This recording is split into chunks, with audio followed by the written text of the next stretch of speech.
নমস্কার বন্ধুরা, আজ আমরা চলে এসেছি বাংলার নবজাগরণের অন্যতম কাণ্ডারি বিদ্যাসাগর মহাশয়ের জন্মস্থান বীরসিংহে।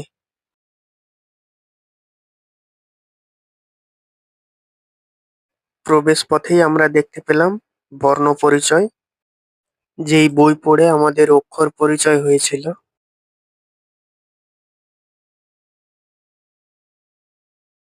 এখানে রবীন্দ্রনাথ ঠাকুর বিদ্যাসাগর মহাশয়কে নিয়ে কি ভাবতেন সেটাই সংক্ষেপে লেখা আছে।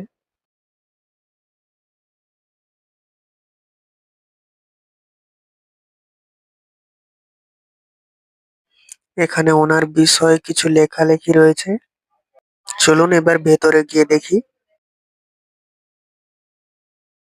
ভেতরে ঢুকেই আমরা প্রথমে দেখতে পাবো ওনার ছোট ছোট আবক্ষ মূর্তি আর বিভিন্ন বইপত্র। এখানে সেই সমস্ত বইগুলি রয়েছে যেগুলি তিনি পড়তেন। কত শত বই যে এখানে রয়েছে তার কোনো হিসাব নেই, আর সমস্ত বইগুলি ইংরেজি ভাষাতে।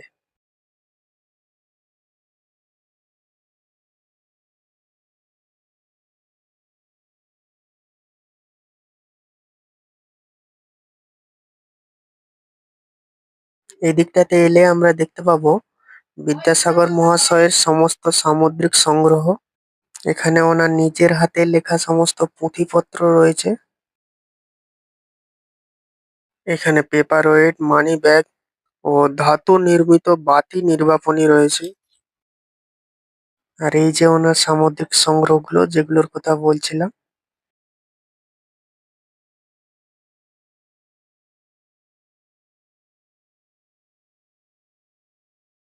এখানে ওনার একটা আবক্ষ মূর্তি রয়েছে।